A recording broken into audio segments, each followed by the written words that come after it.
Alrighty, so now we have this replay. This is another Benson ranked replay, and this one has a lot more of the nitty gritty of destroyer fighting than the last replay.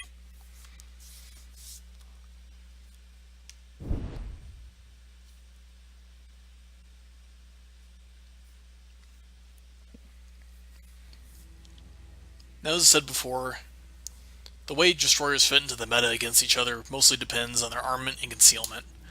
In this one, we have 2v2. I'm a Benson and we have a Kagero, and we are facing a Nakazuki and a Lo Yang. Now, in ranked, it's very important to understand what your enemy boats are capable of. That will kind of dictate your strategy against them. Now, the Lo Yang is pretty much a Benson. It's actually what the Benson was renamed to when they sent it off after the war. Now, in game, the Lo Yang has a bit of a quirk to it, which is it has 4 of the Benson's guns, which is 1 less than the Benson has, so I have slightly more firepower. But the Lo Yang also gives up its speed boost to get hydroacoustic search, and not just any hydroacoustic search, German hydroacoustic search. It's really, really good, so that makes the Lo Yang one of the best cap contesters for ranked because it has the HE power of 4/5 of a Benson, but it doesn't have to worry about the German HE taking down its damage. So if a Lo Yang can get you in a cap at about 5 kilometers, and if he smokes up and uses his hydro, then he is going to not be able to be dislodged. Luckily, C in this case is a very big cap, so that can neutralize his advantage a bit. And I'm also going to get there first because, as I said, in order to use a hydroacoustic search, the Lo Yang has to give up his speed boost. And if he didn't take hydroacoustic search and he's using the speed boost, then, well, 1, that's not very smart, and 2, in that case he's just 4/5 of a Benson, and I can easily outgun him. He also has torps, which are the same as the Benson torps, except they aren't upgraded, so they go slightly slower, they do slightly less damage, and they might reload a little shorter. Now, the Akazuki is another story. Akazuki is very powerful as a gunboat for this tier because it has 4 pairs of 100mm guns that had their penetration boosted. I do not especially like that, as I made it very widely known in my dealings with the clan. But that means it has unmatched DPM for its tier on here. What it gives up is that it only has 1 set of torps, but it does have a torp reload booster which lets it put out 2, so it might as well still have the 2 torps. And it also is really clumsy and has a bigger detection radius, so I'll be able to see it first, but in a straight up gunfight at detection range, I am not going to be able to win. He's going to destroy me. So I hit speed boost, and now I'm going off to sea, like usual. Because these 2 islands on this map tend to block the thing, so what happens is a cruiser usually sits here, and a cruiser usually sits here, and they just hold the caps for the entire game and try and shoot over the mountain. So at this point, the sea cap is the focus of this map on ranked, I would say. Whoever starts holding C has a definite advantage, and you can cap them out just for points. So that is why I am going to get it. Now, the Kagero isn't especially good at fighting other DDs. If you get a lucky torp hit, that's fine, but that more relies on your opponent misplaying than on your skill, and I tend to try and avoid situations like that. So ideally what I would like him to do is maybe go around here and torp the BBs that will come to help C if they indeed are even going to help C. Because as you can see, ours kind of aren't. Actually, no, that guy's can't come in, so he's might come to help me. Engine boost deactivated. There we go, my engine boost deactivated, but I should have a significant speed and distance increase over the other 2 DDs. So I'll be able to get in here first. The question is whether I'm going to be able to hold it and how many of them actually come. I mean, they may potato and send both their DDs to B, which is an idiotic move and means that I get a free cap. But they're probably going to at least send the Lo Yang over here, and if I'm really unlucky, also the Akazuki.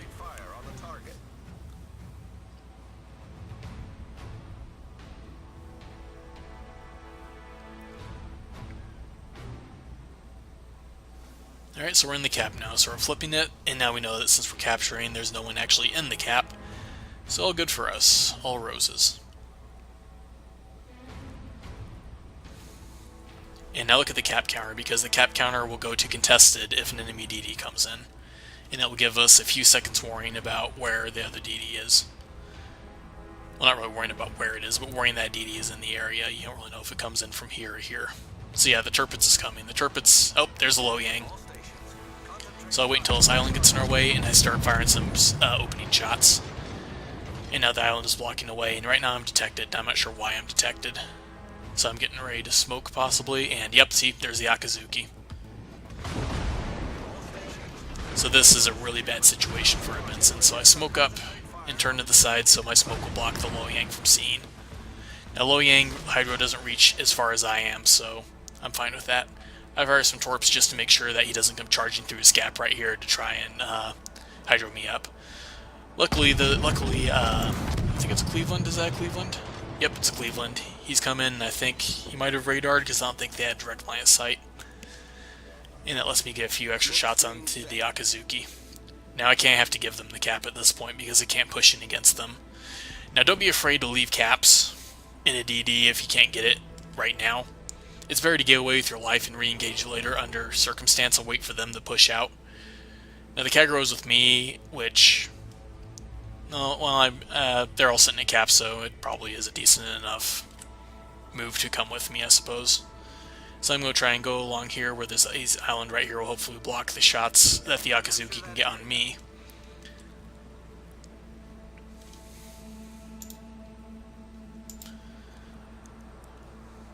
And the Low Yang had smoked, but...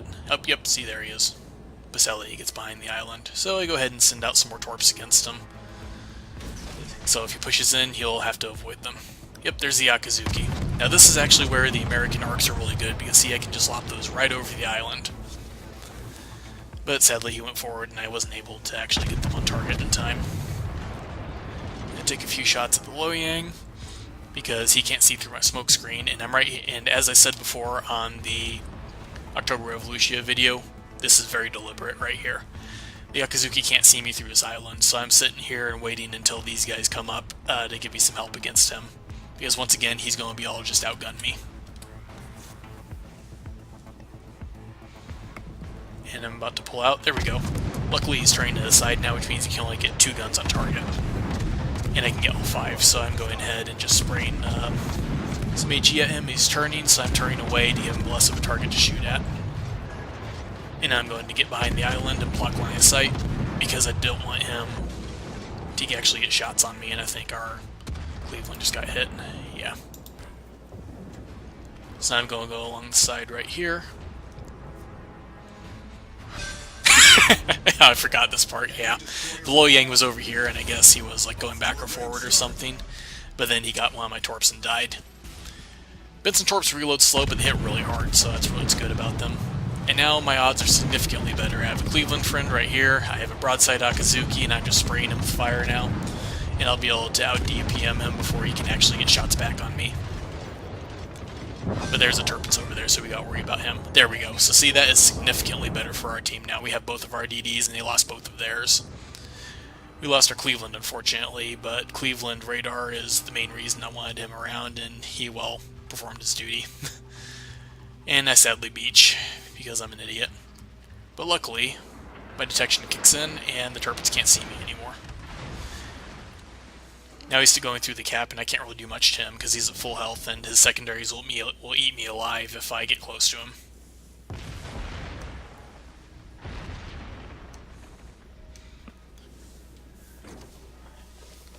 And luckily our 2 battleships are here too, so these guys should hopefully be able to stop him if they, don't eat the Turpitz as torps. So I'm going to go alongside right here, try and see where he is, and hopefully get some torps on him. But I see the A-to-go. A-to-go is really good at fighting DDs, just because it has a really heavy alpha strike, has tons of torpedoes, and its concealment is great, and it has the heal, as well as hydro. So Atago is very good at killing destroyers, so I go ahead and drop some torps to make him think twice, and then I go out again, and I just saw the Turpitz, and that's what I wanted to do. I wanted to figure out where he was, so now that I know that, I get out. Now they still have 2 caps, and they're still counting up, but as soon as our 2 battleships kill them, we'll be able to take it again. And we have a significant advantage with our spotting and our firepower, just in the fact that me and the CAG both have torps. So yeah, we're kind of fighting at a loss at a second, but it will pay off in the end, as you will see. Now the North Carolina's going broadside. That is not good. So is the Bismarck, but luckily they're turning away. I go ahead and drop the smoke, mostly to cover the Bismarck, because if they aren't actually in the smoke, then it counts as an island concealment for them, so it doesn't matter how close the Tirpitz is, he won't be able to see through smoke if they're on the other side and not in it. And right there is why I realized my mistake, is that the Tirpitz is pushing in, and that means he's within my detection range and he can see me now. And there we go, yep, see. I take some overpins, which is kind of nasty, and then I start going, just turning tail and trying to get out of his detect range so he can't shoot me. Because, yep, see, here comes his secondaries. But luckily, since it's in... Oh. And the Bismarck secondaries killed A to go. Well, that's good. That's definitely good for me. Luckily, this guy doesn't seem to have manual aiming of manual targeting of secondary armaments, so his shell dispersion isn't especially good. Yep, there we go. 5.8 kilometers. I'm now undetected, but now I'm detected again because he's turning in towards me again. So at this point, I'm mostly trying to kite him a little. Try and pull him out where my other battleships can kill him. And my torps are up, but I don't really want to fire them yet because I'm afraid that that Bismarck or that North Carolina will turn into them and die, and I'll be pink, and then in the worst case scenario, I might lose the game for us. So I go ahead and wait, and now I see that the Bismarck is actually sailing away, and the North Carolina is going around the island over there. Now I drop the torps. And sadly, he decides to go choose to go and get my smoke, which is unfortunate. But that's alright. I still know he's in there, and he has to come out eventually. And as soon as he fires, I'll be able to see him.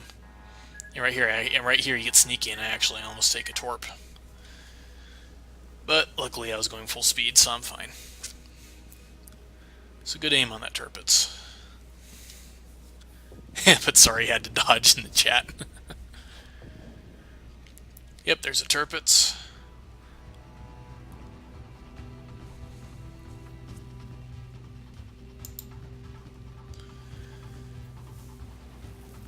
And there we go. Now he's about to go behind the island, so I'm going to go ahead and do some Daka on him to farm some damage.